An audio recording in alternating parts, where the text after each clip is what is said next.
Hari ini saya menggunakan sesuatu yang lagi tren di dunia, yaitu menggunakan baju atau kaos warna hijau seperti Zelensky, di mana kita tahu di dunia barat atau sekutu atau Amerika, Zelensky adalah war hero. Saat ini dia diembung-embung sebagai war hero.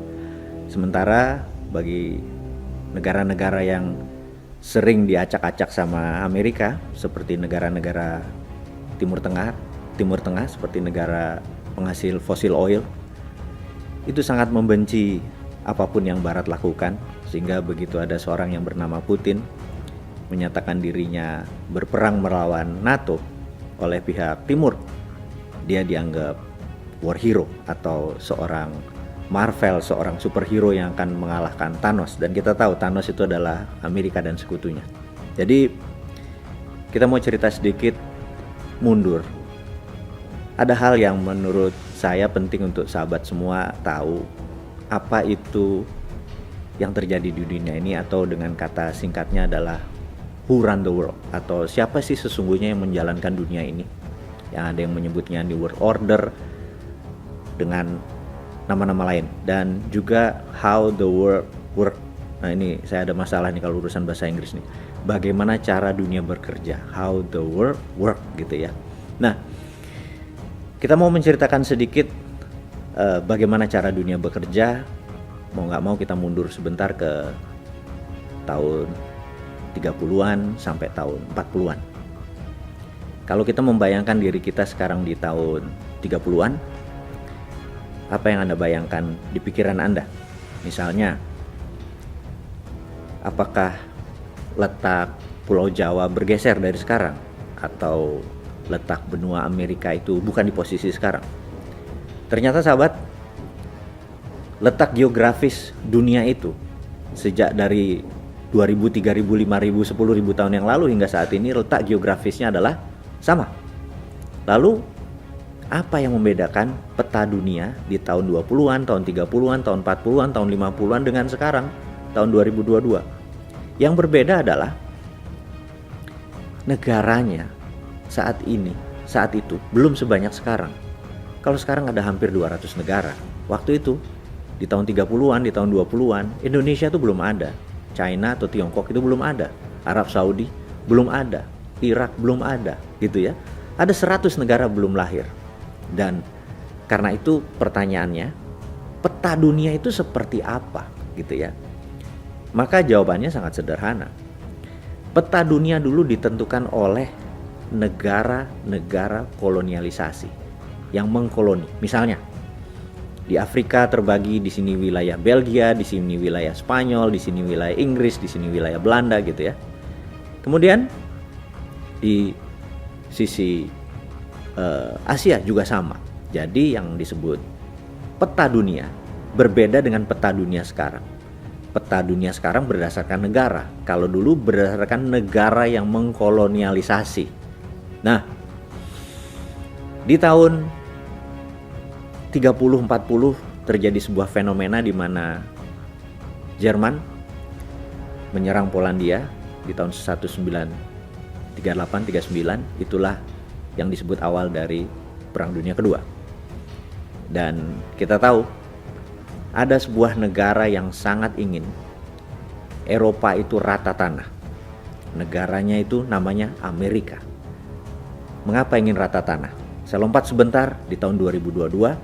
Sewaktu tanggal 24 Februari 2022, Rusia menyerang Ukraina. Seminggu setelah peristiwa itu terjadi, ada 7 pemimpin Afrika menyatakan, kami berharap perang dunia ketiga terjadi, perang militer terjadi di Eropa agar Eropa rata tanah. Kenapa 7 pemimpin Afrika tadi berkata begitu? Kalau Newman ya, kalau kita dapat mandat juga ngomong begitu, tapi nggak tahu yang sekarang ya. Sekarang makanya nggak nyampe mikirin begituan. Oke, kita lompat. Jadi, kenapa pemimpin Afrika menyatakan kalau pengen perang dunia ketiga dan Eropa rata tanah? Sama seperti apa yang dipikiran Amerika di tahun 30 akhir atau tahun 40 itu, pengen Eropa rata tanah. Kenapa Amerika berpikir begitu? Kita mundur sebentar, mundur lagi ya. Belajar sejarah itu penting. Karena mengerti sejarah, Anda mengerti behavior, Anda mengerti masa depan, gitu ya. Kembali ke periode tahun 1900. Anda sekarang bayangkan, di masa itu juga 100 negara belum hadir. Semua wilayah itu tegang. Di daerah Brazil misalnya, Portugal ribut sama Belgia, ribut sama Spanyol, kemudian di Indonesia, Inggris sama Belanda, di Afrika, hampir semua negara Eropa yang mempunyai wilayah kolonialisasi ribut satu sama lain.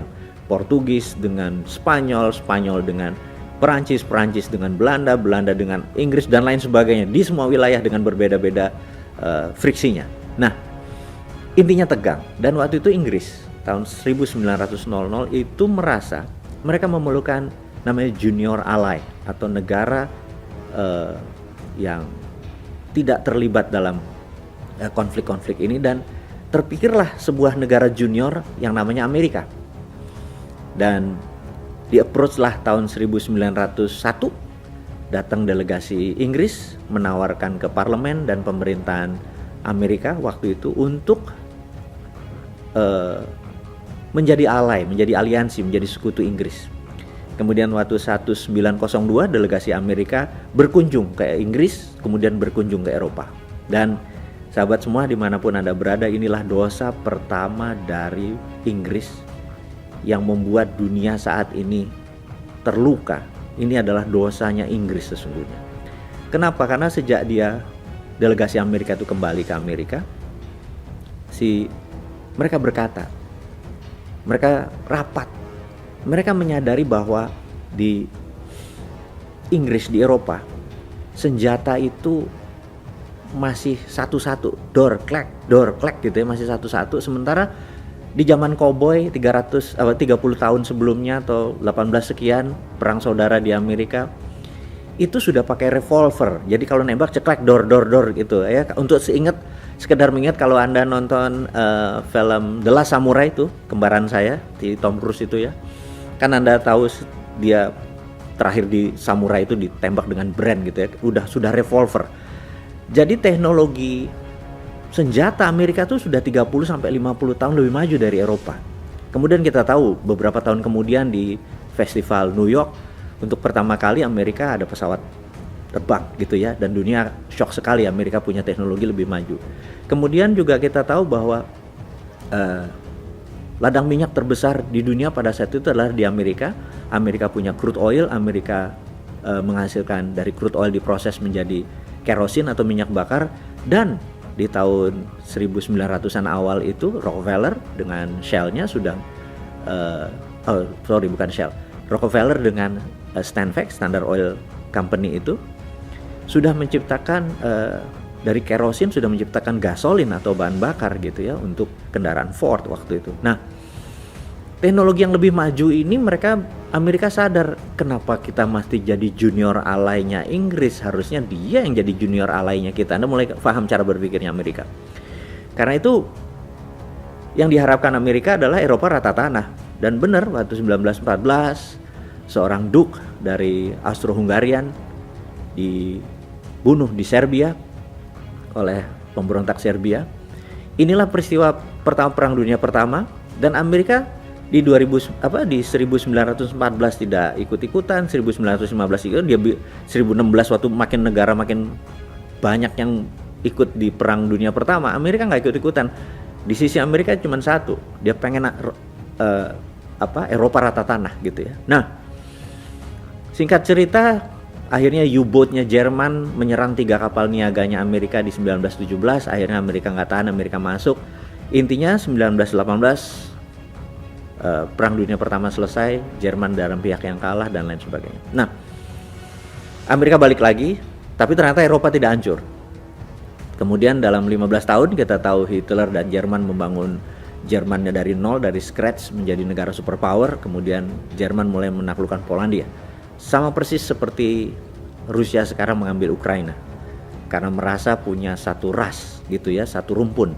Kalau di dalam Rusia sekarang dia menganggap dirinya adalah East Slovak atau Slovak Timur.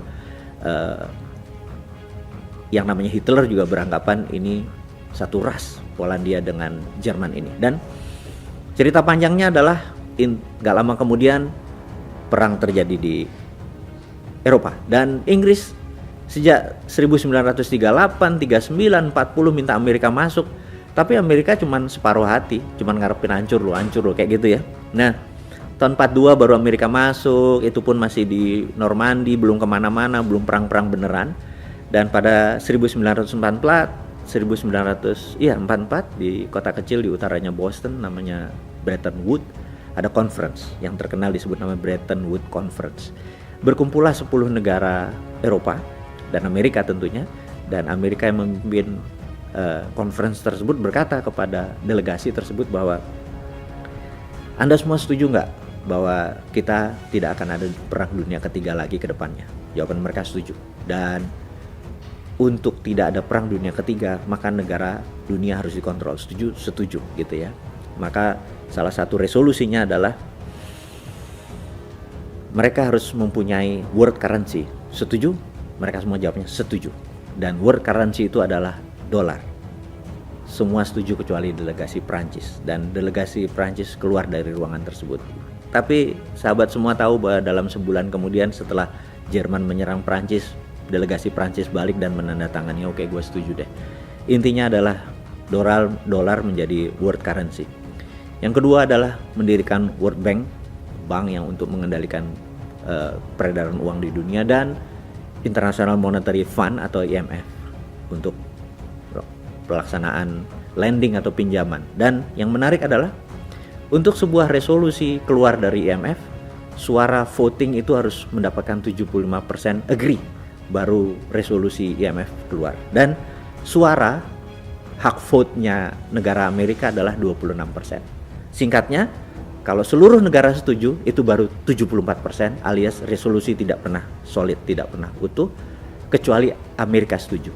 Jadi kita lihat bahwa dengan 26% suara itu Amerika adalah pengendali 100% IMF. Jadi itulah, kalau sahabat semua kita buka, inilah yang disebut who run the world, siapa yang menjalankan dunia, and how the world work, bagaimana cara dunia bekerja. Nah, sejak saat itu sebuah buku yang berjudul Long Telegram dari John F. Cannon. Cannon ini mengatakan di dalam Long Telegram tersebut, buku tersebut ada sebuah perkataan yang menarik yang sampai sekarang menjadi foreign policy dari kebijakan luar negeri Amerika adalah penduduk Amerika merupakan 5,6% penduduk dunia, tetapi world wealth atau kekayaan dunia lebih dari 62% waktu itu. Dan kalimat di bawahnya yang menjadi legend hingga saat ini adalah we want to keep it that way forever, atau terjemahan bebasnya adalah kami ingin selamanya mengontrol world wealth, 65% kekayaan dunia tersebut. Dan kita tahu sampai saat ini Amerika merupakan pengendali 65% world wealth. Memang secara GDP dibandingin China mungkin sudah 11-12, menguasai 25-30% kekayaan dunia. Tetapi Amerika memiliki Wall Street, di mana 40% world wealth ada di Wall Street. Kita lihat misalnya saham Alibaba, Tencent, semuanya ada di Wall Street. Itulah yang mengendalikan 40%. Kalau ditambah dengan 25% GDP nasionalnya Amerika, ya masih 65%. Jadi inilah yang menjadikan kita harus memahami who run the world, siapa yang menjalankan dunia. Bukan lagunya Beyonce ya, who run the world girl katanya ya. Ini bukan, ini who run the world adalah Amerika dengan konsepnya Barat. Kemudian world wealth masih dikuasai Amerika. Dan ada sebuah kata-kata yang di serial video Bosman nanti akan kita urai, bahwa who control food, they control people. Who control energy, they control country. Jadi jangan heran 80% energi dunia Amerika masih yang megang. Saya rasa itu dulu untuk hari ini. Terima kasih. Sukses buat Anda semua. Salam sehat.